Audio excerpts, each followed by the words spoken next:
أعوذ بالله من الشيطان الرجيم. بسم الله الرحمن الرحيم. وما أبرئ نفسي إن النفس لأمارة بالسوء إلا ما رحم ربي إن ربي غفور رحيم.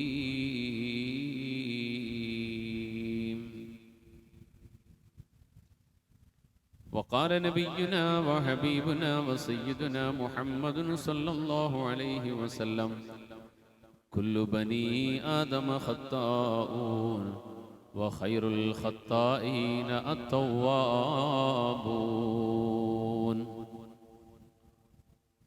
അല്ലാഹുവിൻ്റെ പ്രിയപ്പെട്ട അടിമകളായ സഹോദരങ്ങളെ, മുഅ്മിനീങ്ങളെ, കാരുണ്യവാനായ സൃഷ്ടാവിൻ്റെ ജീവിതത്തിൻ്റെ അവസാന നിമിഷം വരെയും പരിപൂർണമായും ഇത്താഅത്ത് ചെയ്തും തഖ്വ ചെയ്തും ജീവിക്കുവാൻ ഞാൻ എന്നോടും നിങ്ങളേവരോടും വസിയ്യത്ത് ചെയ്യുന്നു. റഹ്മാനായ റബ്ബിനുള്ള തൗഫീഖ് നൽകി അനുഗ്രഹിക്കുമാറാകട്ടെ. പാപമോചനത്തിൻ്റെ പവിത്രമായ വിശുദ്ധ റമദാനിൻ്റെ രാപകലുകൾ പരിപൂർണമായും മഗ്ഫിറത്ത് ലഭ്യമാകുന്ന സജ്ജനങ്ങളിലായി നമ്മെ എല്ലാവരെയും നാഥനായ റബ്ബ് ഉൾപ്പെടുത്തി അനുഗ്രഹിക്കുമാറാകട്ടെ. ശിഷ്ടകാല ജീവിതം പരിപൂർണമായും അവൻ്റെ തൃപ്തിയിലായി, പൊരുത്തത്തിലായി, സംരക്ഷണത്തിലായി ഈമാനോടെ ജീവിച്ച് ഈമാനോടെ തന്നെ മൗത്താകുന്ന സജ്ജനങ്ങളിലും അള്ളാഹു നമ്മെ എല്ലാവരെയും ഉൾപ്പെടുത്തുമാറാകട്ടെ.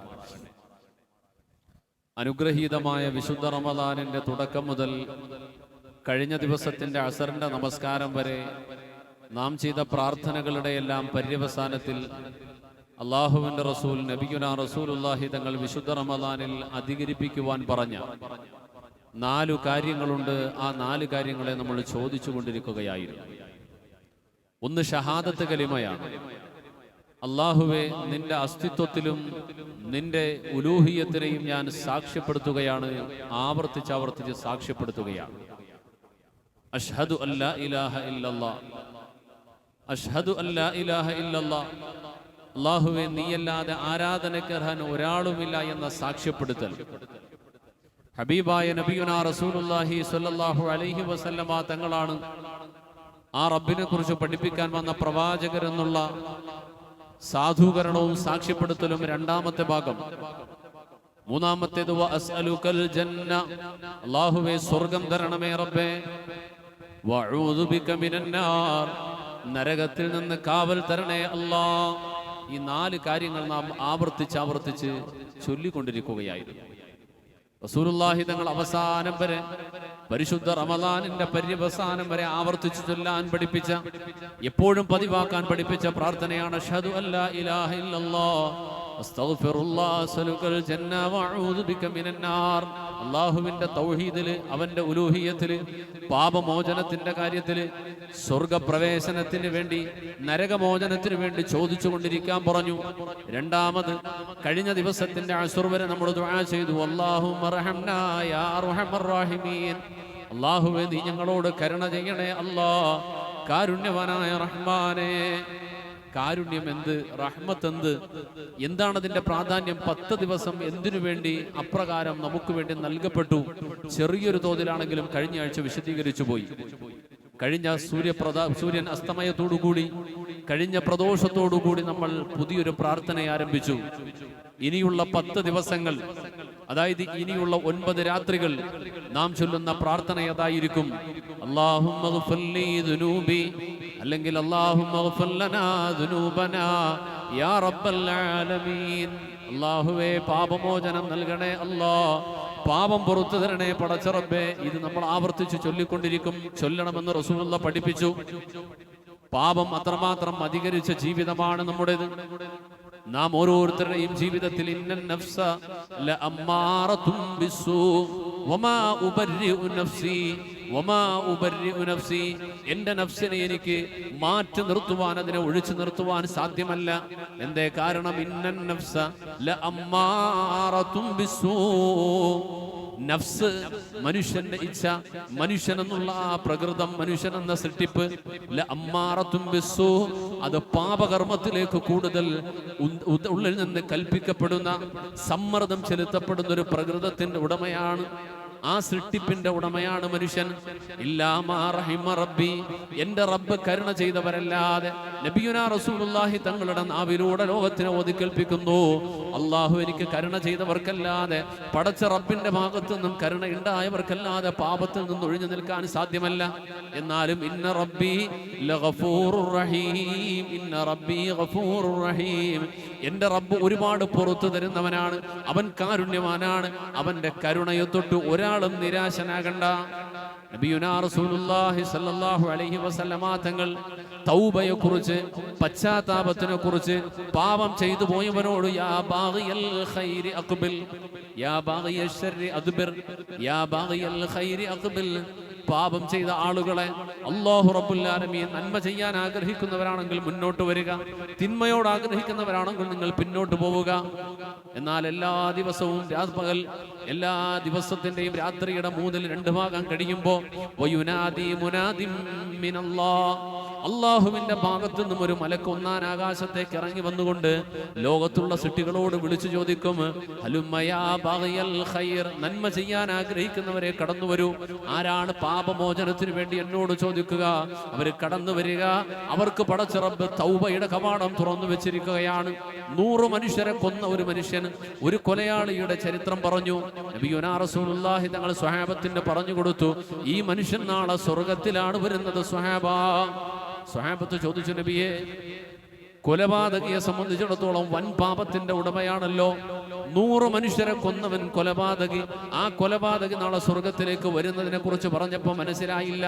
അൽ ഖാതിലു വൽ മഖ്തൂലു ഫിൽ ജന്ന. അജബുൻ, അത്ഭുതമാണ്. ഒരു മനുഷ്യന്റെ കാര്യത്തിൽ ഞാൻ അത്ഭുതപ്പെടുന്നു.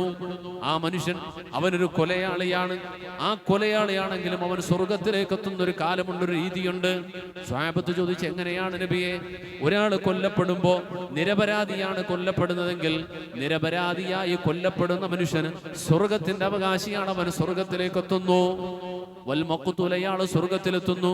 എന്നാൽ ഫൽ ഖാതിൽ, കൊലപാതകി എങ്ങനെയാണ് സ്വർഗത്തിലെത്തുക നബിയെ? നബിയുനാ റസൂലുള്ളാഹി മറുപടി പറഞ്ഞു, ഇദാ താബ, ആ മനുഷ്യൻ കൊലപാതകത്തിന് ശേഷം ചെയ്തു പോയ തെറ്റിനെ ഓർത്തുകൊണ്ട് പശ്ചാത്തപിക്കുകയാണ്. ഞാൻ ഈ ചെയ്ത തെറ്റ് ശരിയാണോ? ഇത് ചെയ്യാൻ പാടുണ്ടായിരുന്നോ? ആ വിഷയത്തിൽ അയാൾക്ക് കുറ്റബോധമുണ്ടായി. അതിന്റെ പേരിൽ ദിവസങ്ങളോളം പശ്ചാത്തപിച്ചു. പാപമോചനം തേടിക്കൊണ്ട് റബ്ബിന്റെ മഗ്ഫിറത്തിന് വേണ്ടി ആഗ്രഹിച്ചുകൊണ്ട് അവൻ ദുആ ചെയ്ത് തൗബ ചെയ്ത് നടന്നാൽ, ആ തൗബയെ പടച്ച റബ്ബ് സ്വീകരിച്ചാൽ അവനും സ്വർഗത്തിലേക്ക് എത്തുന്നു. 100 മനുഷ്യരെ കൊന്ന മനുഷ്യൻ, ആ മനുഷ്യനും സ്വർഗത്തിൽ എങ്ങനെയാണ് എത്തുക നബിയെ? മരണപ്പെടുന്ന സമയം ആ മനുഷ്യന്റെ ആത്മാവ് പിടിക്കാൻ, ആത്മാവിനെ കൊണ്ടുപോകാൻ 2 വിഭാഗം മലക്കുകളും, റഹ്മത്തിന്റെ മലക്കുകളും നരകത്തിന്റെ മലക്കുകളും വരികയാണ്. 2 പേരും വന്നു. 2 പേരും പറഞ്ഞു, ഈ മനുഷ്യൻ ഏറ്റവും വലിയ പാപിയാണ്. 100 മനുഷ്യരെ കൊന്ന് 100 കൊലപാതകം നടത്തിയിട്ട് വന്ന ഇയാള് പാപിയാണ്, ഇയാൾ നരകത്തിന്റെ അവകാശിയാണ്. റഹ്മത്തിന്റെ, സ്വർഗത്തിന്റെ മലക്കുകൾ പറഞ്ഞു, ഇല്ല, ഈ 100 മനുഷ്യരിൽ 99 മനുഷ്യരെ കൊല്ലുമ്പോഴും അയാൾ കൊലപാതകി തന്നെയായിരുന്നു. 99 മനുഷ്യരെ കൊന്നു കഴിഞ്ഞപ്പോൾ അയാൾക്ക് കുറ്റബോധമുണ്ടായി. ചെയ്തു പോയ പാപങ്ങളെ ഓർത്തിട്ട് കുറ്റബോധമുണ്ടായി. ആ കുറ്റത്തിന് പശ്ചാത്താപമുണ്ടോ? എനിക്ക് പാപമോചനമുണ്ടോ? എനിക്ക് രക്ഷയുണ്ടോ? അന്വേഷിച്ചിറങ്ങുകയാണ്.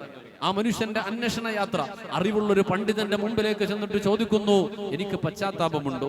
ഞാൻ പാപമോചനം കിട്ടാൻ അർഹതയുള്ളവനാണോ? അയാൾ പറഞ്ഞു, 99 ആളെ കൊന്ന താങ്കൾക്ക് പാപമോചനമോ? താങ്കൾക്ക് എവിടെയാണ് തൗബ കിട്ടുക? താങ്കൾ ഏറ്റവും വലിയ മഹാപാപിയാണ്. എന്നാ പിന്നെ ഇയാളെ കൂടെ അങ്ങ് തീർത്തേക്കാം. 100 തികച്ചു ഫിനിഷ് ചെയ്തിട്ടാണ് പിന്നെയും അയാളുടെ അന്വേഷണ യാത്ര പോകുന്നത്.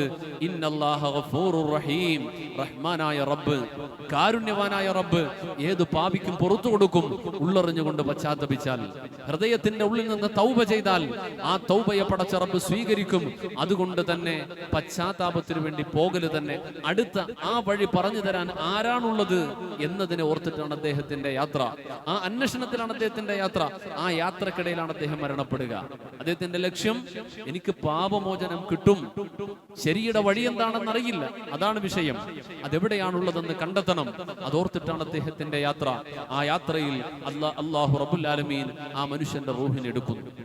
പശ്ചാത്താപ മനസ്ഥിതി വന്നു, പടച്ചറബത്തിനെ സ്വീകരിക്കുകയാണെങ്കിൽ എന്റെ പ്രിയമുള്ളവരെ 10 ദിവസം അല്ലാഹു റബ്ബുൽ ആലമീൻ നമുക്ക് വേണ്ടി മഗ്ഫിറത്തിന് വേണ്ടിയിട്ട് നൽകി, പാപമോചനത്തിന് വേണ്ടി ചോദിച്ചുകൊണ്ടിരിക്കാൻ. എല്ലാ മനുഷ്യരും കുല്ലു ബനി ആദമ ഖത്താഊൻ കുല്ലു ബനി ആദമ ഖത്താഊൻ വഖൈറുൽ ഖത്താഈന അത്തവ്വാബൂൻ. എല്ലാ ആദം സന്തതികളും, എല്ലാ മനുഷ്യരും പാപികളാണ്. ഹബീബുനാ റസൂലുള്ളാഹി സ്വല്ലല്ലാഹു അലൈഹി വസല്ലം തങ്ങൾ അരുൾ ചെയ്യാ, പാപം ചെയ്യാത്തവരാരാണുള്ളത്? പാപം ചെയ്യാത്തത് ഒരേ ഒരു വിഭാഗമാണ്, അവരെ മഅ്സൂമീങ്ങൾ എന്നാ പറയാ. അതിലൊന്ന് മലക്കുകളാണ്, മറ്റൊരു വിഭാഗം പ്രവാചകന്മാരാണ്. മലക്കുകൾ മനുഷ്യ ലോകത്തിന്റെ മനുഷ്യ പ്രകൃതത്തിലേ അല്ല ജീവിക്കുക, മനുഷ്യ ലോകവുമായിട്ടൊരു ബന്ധമില്ലാതെ മനുഷ്യ ലോകത്തിന്റെ പ്രകൃതമല്ലാതെ ജീവിക്കുന്ന ഒരു വിഭാഗമാണ് മലക്കുകൾ. മനുഷ്യലോകത്തിന്റെ പാപവും തെറ്റുകളെ കുറ്റങ്ങളെ കണ്ടപ്പോൾ ഒരിക്കൽ പടച്ചറബിന്റെ അടുക്കൽ 2 മലക്കുകൾ ചോദിച്ചു, അല്ലാഹുവേ, ഈ മനുഷ്യരെന്ത് വലിയ പാപികളാണ്. പരിശുദ്ധ ഖുർആൻ ആ ഭാഗം വിവരിക്കുന്ന ഒരു ആയത്തുണ്ട്. وما أنزل على الملكين ببابل هاروت وماروت وما يعلمان السحر. മാരണം പഠിപ്പിക്കാൻ, ശുദ്രം പഠിപ്പിക്കാനൊക്കെ ലോകത്തേക്ക് വന്ന കുറെ ആളുകളും അവരുടെ കൂട്ടത്തിലേക്ക് എത്തപ്പെട്ട 2 ആളുകളെ കുറിച്ച്, ഹാറൂത്ത് മാറൂത്ത് എന്ന് പറയുന്ന 2 വ്യക്തിത്വങ്ങളെ കുറിച്ച് പരിചയപ്പെടുത്തുന്നുണ്ട്. പ്രബലരായ മുഴുവൻ മുഫസ്സിരീങ്ങളും പറഞ്ഞത് അവർ 2 പേര് 2 മലക്കുകളായിരുന്നു എന്നാണ്. 2 പേരും 2 മലക്കുകളായിരുന്നു. അവർ മലക്കുകളുടെ ലോകത്ത് നിന്നുകൊണ്ട് മനുഷ്യലോകത്തെ ചൂണ്ടിക്കൊണ്ട് പറയാ, ഇവര് മഹാപാപികളാണല്ലോ, എന്നും തെറ്റുകളും കുറ്റങ്ങളും ചെയ്ത് ഇവർക്ക് നല്ലതൊന്നും ചെയ്യാൻ അറിയില്ലല്ലോ, മഹാപാപികളാണല്ലോ എന്ന് പറഞ്ഞു.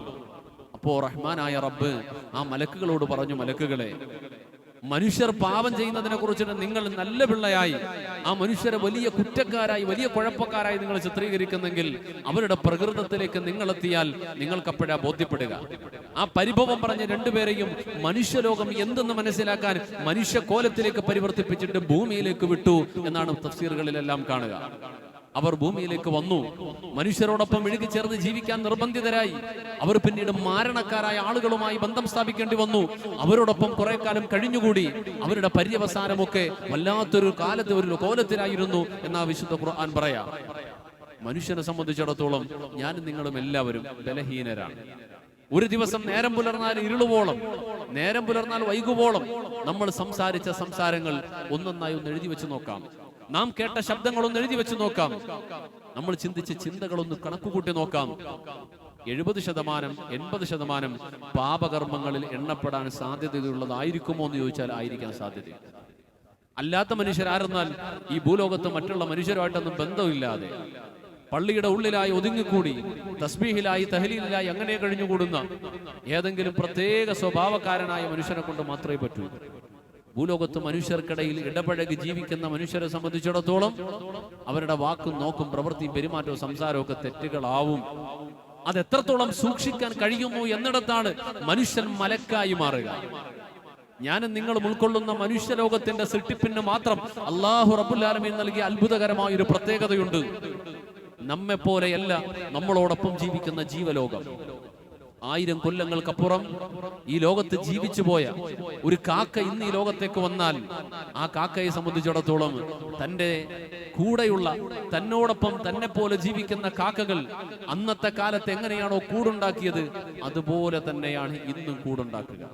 വനാന്തരങ്ങളിൽ പോയി വൃക്ഷലതാദികളെ ശിഖരങ്ങൾ ശേഖരിച്ച് വൃക്ഷങ്ങളുടെ കവരങ്ങൾക്കിടയിൽ പ്രത്യേകമായ രൂപത്തിൽ ക്രോസ് ചെയ്ത് വെച്ച് കൂട്ടി വെച്ചിട്ട് കൂടുണ്ടാക്കുന്നെങ്കിൽ 1000 കഴിഞ്ഞ് കമ്പ്യൂട്ടർ യുഗം വന്നപ്പോൾ ഒരു കാക്കയും തീരുമാനിച്ചില്ല കട്ടയും സിമന്റും കൊണ്ടുവന്ന് വീടുണ്ടാക്കാമെന്ന്. ഒരു കാക്കയും തീരുമാനിച്ചില്ല.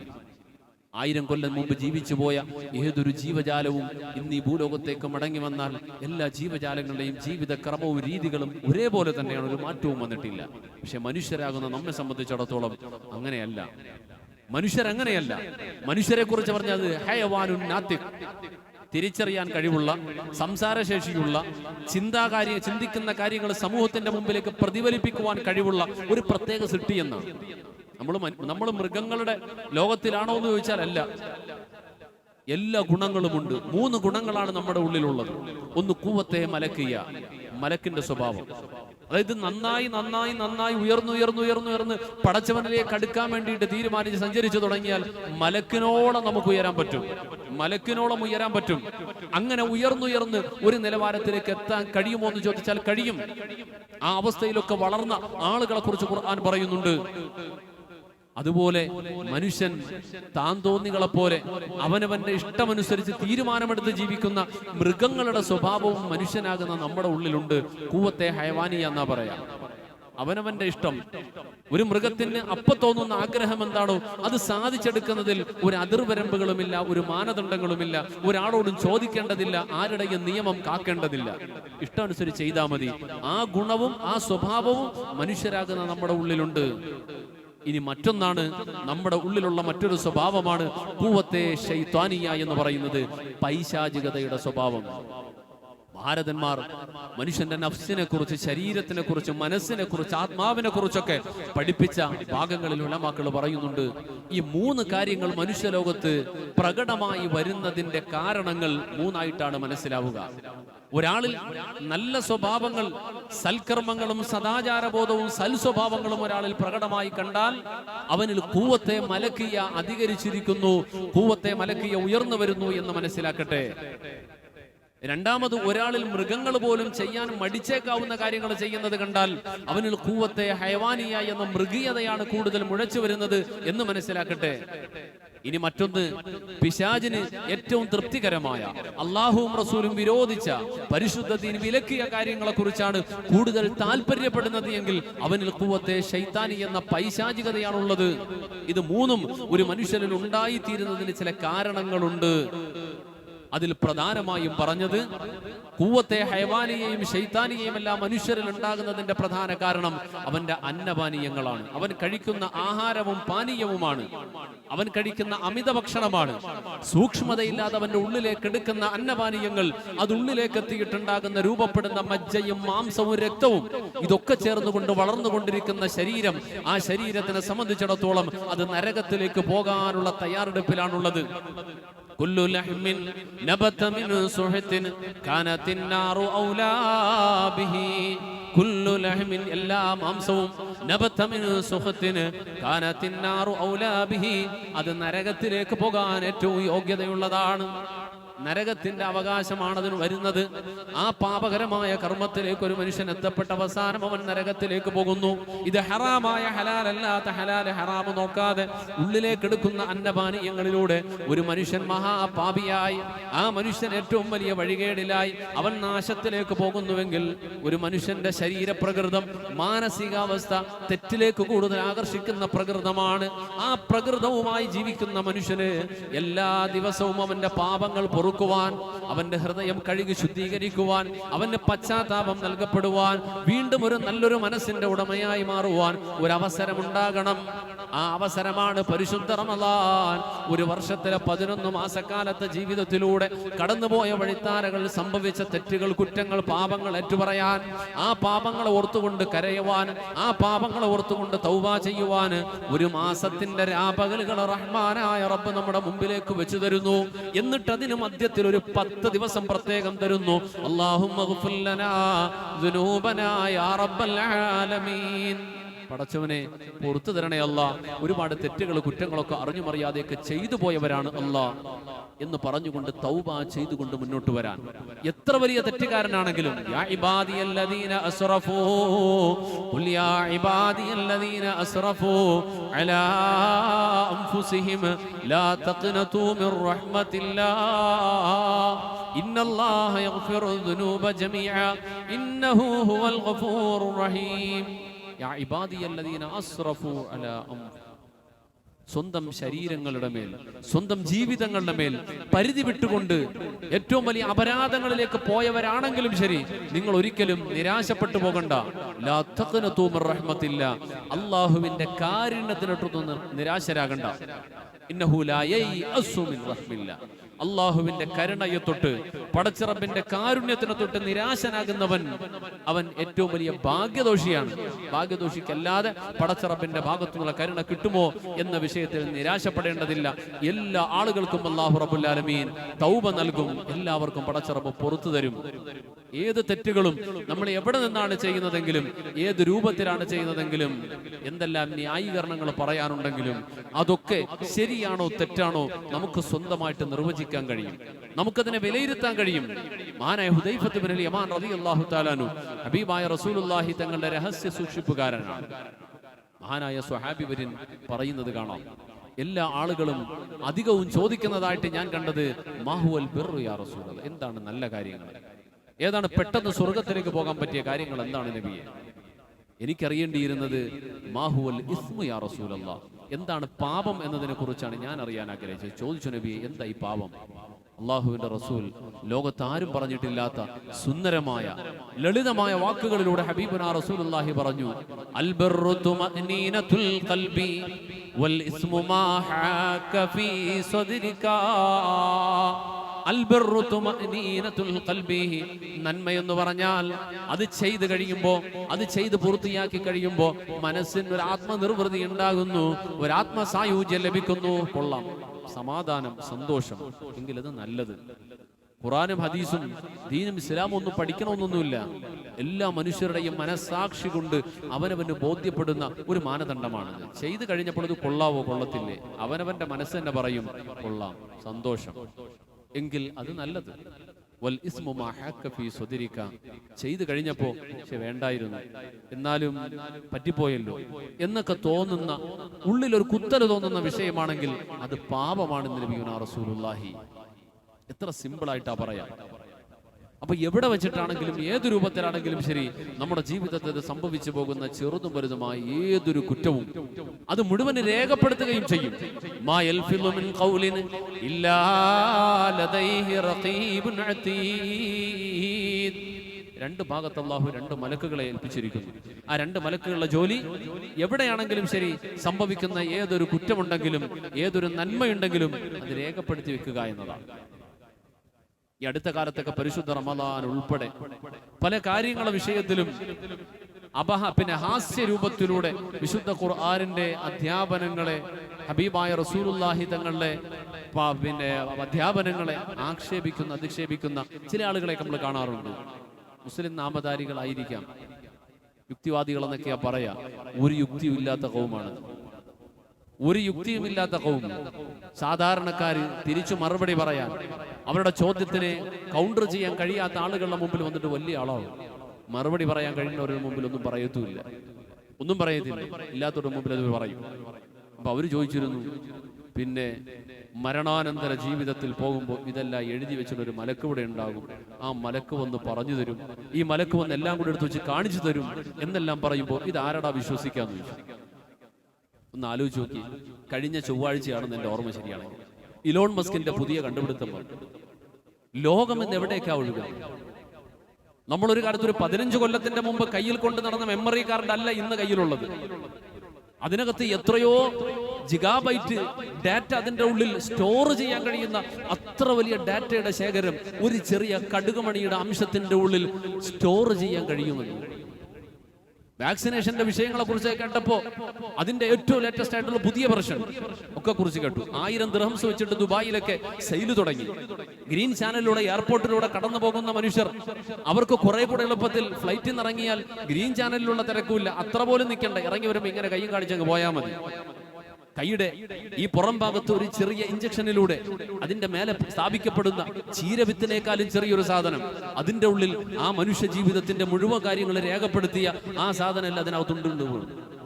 ഇതിങ്ങനെ കടന്നു പോകും, ഇങ്ങനെ കാണിച്ചാൽ മതി. അതിലൂടെ സ്കാൻ ചെയ്തുകൊണ്ട് ഇയാളുടെ ജനനം മുതൽ അതുവരെയുള്ള, അല്ലെങ്കിൽ അയാൾക്ക് ഇഞ്ചക്ഷൻ നടത്തിയ കാലം മുതൽ അതേവരെയുള്ള മുഴുവൻ ഡാറ്റയും അവിടെ ഉണ്ടാകുമെന്ന് അവർക്ക് എന്താ മറുപടി പറയാനുള്ളത്? അല്ലാഹുവിന്റെ വിശുദ്ധ ഖുർആൻ, മാ യൽഫിളു മിൻ ഖൗലിൻ ഇല്ലാ ലദൈഹി റഖീബുൻ അതീദ്. രണ്ട് ചുമലുകളിലായി റഖീബിനെയും അതീദിനെയും ഇരുത്തിക്കൊണ്ട് റഹ്മാനായ റബ്ബ് നന്മകളെ അതുപോലെ രേഖപ്പെടുത്താൻ പറയുന്നൊരു കാലം. മരണാനന്തരം ഒരു ജീവിതം. ഒരിക്കലൊരു യുക്തിവാദി, ഒരു നിരീശ്വരവാദി പറഞ്ഞു, മരണാനന്തരം ഒരു ജീവിതമോ? എവിടെയാണ് മരണാനന്തരം ഒരു ജീവിതമുള്ളത്? മരണപ്പെട്ട ഖബറിലേക്ക് കൊണ്ടുവന്ന് വെക്കപ്പെട്ടാൽ അവിടെ പാമ്പുണ്ട്, തേളുണ്ട്. എവിടെയാണ് പാമ്പ്? പൊത്തുകിടക്കുന്ന ഖബറിന്റെ മുമ്പിലേക്ക് പോയി നിന്നാൽ എവിടെ നിങ്ങൾ പറഞ്ഞ പാമ്പ്, എവിടെ നിങ്ങൾ പറഞ്ഞ തേള്? തീക്കുണ്ടാരമുണ്ട്, ചൂടുവെള്ളമുണ്ട്. എവിടെയാണ് കാണാനുള്ളത്? ഉസ്താദുമാര് ഉദരപൂരണത്തിന് വേണ്ടി പാവങ്ങളെ പറ്റിക്കാൻ വേണ്ടി പറയുന്നത്. ഏതാ ഖബറ്? പള്ളിക്കാട്ടിൽ പൊളിഞ്ഞു കിടക്കുന്നതല്ലേ ഖബറ്? ആ ഖബറിന്റെ ഉള്ളിൽ കിടക്കുന്ന മനുഷ്യനെ കൊണ്ടുവന്ന് വെച്ചിട്ട് എല്ലാവരും ഇങ്ങോട്ട് മാറിക്കഴിഞ്ഞാൽ അവിടെ ഭീമാകാര രൂപത്തിൽ 2 മലക്കുകൾ വരും. ആ മലക്കുകൾ വന്നിട്ട് പലതും ചോദിക്കും. ഇതൊക്കെ ഇങ്ങനെയൊക്കെ ചോദിക്കും എന്ന് പറഞ്ഞിട്ട് ഇവിടെ ഒന്നും കാണില്ലല്ലോ. അപ്പൊ ഇത് വെറുതെ പറയാം. പരിശുദ്ധ ഖുർആൻ കഴിഞ്ഞാൽ ഇസ്ലാമിക അധ്യാപനങ്ങളുടെ ഏറ്റവും പ്രധാനപ്പെട്ട മഹോന്നതമായ വേദമാണ്, ഗ്രന്ഥമാണ് ഇമാമുൽ ബുഖാരിയുടെ ജാമിഉ സഹീഹുൽ ബുഖാരി. ബുഖാരിയുടെ ഒരു ഭാഗം തന്നെ ഒരു കിതാബുൽ മനാം എന്നാണ് പറയാം. സ്വപ്നങ്ങളെ കുറിച്ച് മാത്രം പറയാം. സ്വപ്നം ഒരു അത്ഭുതമാണ്. സ്വപ്ന ലോകത്തിലൂടെ മനുഷ്യൻ എന്താ കാണുക? ഈ സ്വപ്നത്തിൽ മനുഷ്യൻ എന്താണ് ആസ്വദിക്കുന്നത്? ചിന്തിക്കാൻ പറ്റാത്ത അചിന്തനീയമായ പലതും കാണുന്നു, പലതും കേൾക്കുന്നു, പലതും അനുഭവിച്ചറിയാം. തട്ടി ഉണർത്തപ്പെട്ടാൽ, ഉണർന്നു കഴിഞ്ഞാൽ അടുത്ത് കിടക്കുന്ന ആള് പറയും, എന്താ മനുഷ്യതൊക്കെ പറയാ? ഈ ഇത്രയും സുരക്ഷിതമായ ഈ സ്ഥലത്തിന്റെ ഉള്ളിൽ ഇങ്ങനെ കിടന്നുറങ്ങുന്ന നിങ്ങൾ എന്ത് കണ്ടു പേടിച്ചെന്നാ പറയാ? അപ്പൊ കണ്ട ആൾക്കറിയാം, കണ്ട എനിക്കാണോ അതിന്റെ യാഥാർത്ഥ്യം അറിയാം? ഇത് പറയുമ്പോ കേൾക്കണം നിനക്കാണോ? കണ്ട ഒരു മനുഷ്യന് ഒരിക്കലും നിഷേധിക്കാൻ പറ്റൂല.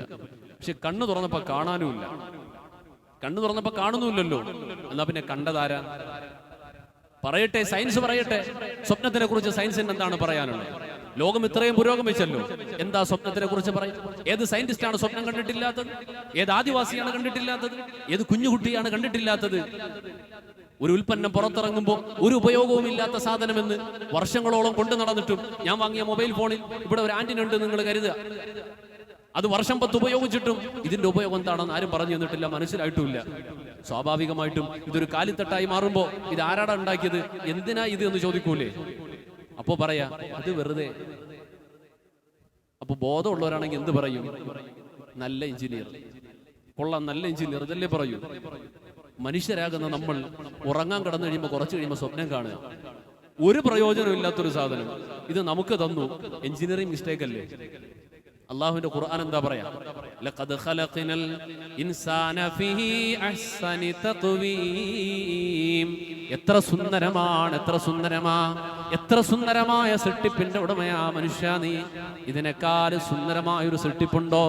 അത്ഭുതങ്ങളുടെ കേദാരമായ മനുഷ്യ സൃഷ്ടിപ്പിനെ കുറിച്ച് പഠിപ്പിച്ച പരിശുദ്ധ ഖുർആൻ ആ മനുഷ്യന്റെ ശരീരത്തിന്റെ ഉള്ളിലൂടെ കടന്നു പോകുന്ന ഓരോ വിഷയങ്ങൾ, 24 മണിക്കൂറത്തവന്റെ ജീവിതവുമായി ബന്ധപ്പെട്ട കാര്യങ്ങൾ, ഇതൊക്കെ ഒരു അത്ഭുതമാണെന്ന് പഠിപ്പിക്കുമ്പോ ഒരു കാര്യം പോലും പടച്ചറബ് നമുക്ക് നൽകിയ ഒന്നുപോലും അസ്ഥാനത്തല്ല.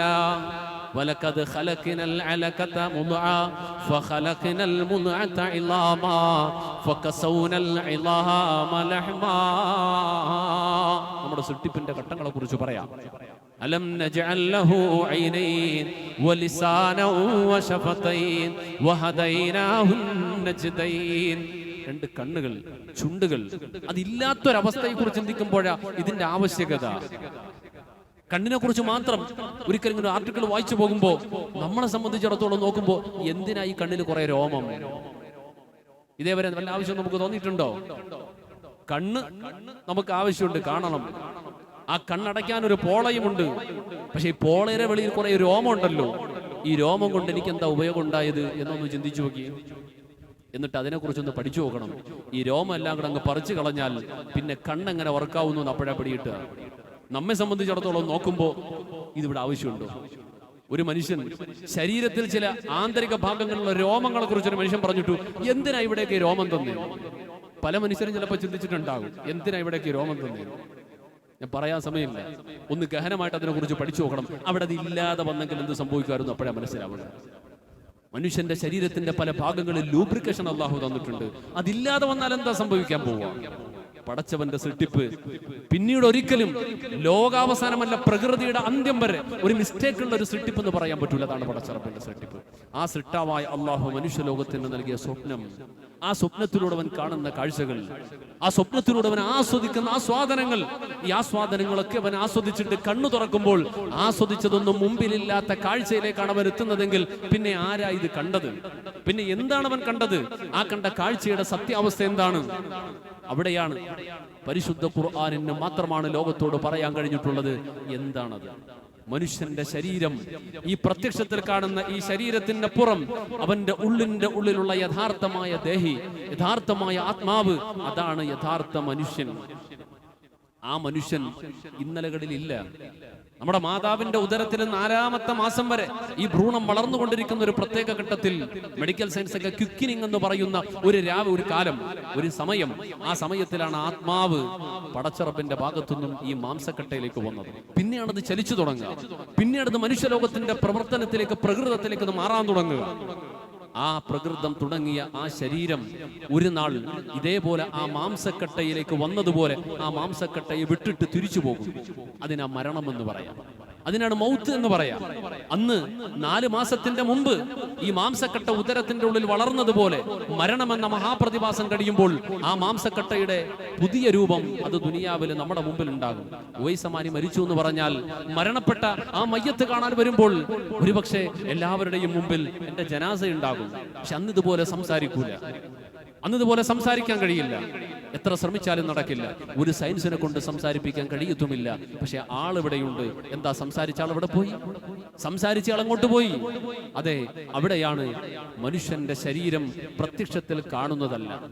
ഖബർ എന്നതിലൂടെ ലക്ഷ്യമാക്കപ്പെടുന്നത്, ഖബർ എന്നതിലൂടെ പഠിപ്പിക്കപ്പെടുന്നത് കേവലം ഒരു 6 അടിയുടെ മണ്ണെടുത്തിട്ട് കുഴി ഉണ്ടാക്കി ആ കുഴിമാടത്തിന്റെ ഉള്ളിലേക്ക് കൊണ്ടുപോയി വെക്കപ്പെടുന്ന ശവശരീരം, ആ ശവശരീരത്തിനെ കൊണ്ടുപോയി വെക്കപ്പെടുന്ന കുഴിമാടത്തിനല്ല ഖബർ എന്ന് പറയാ.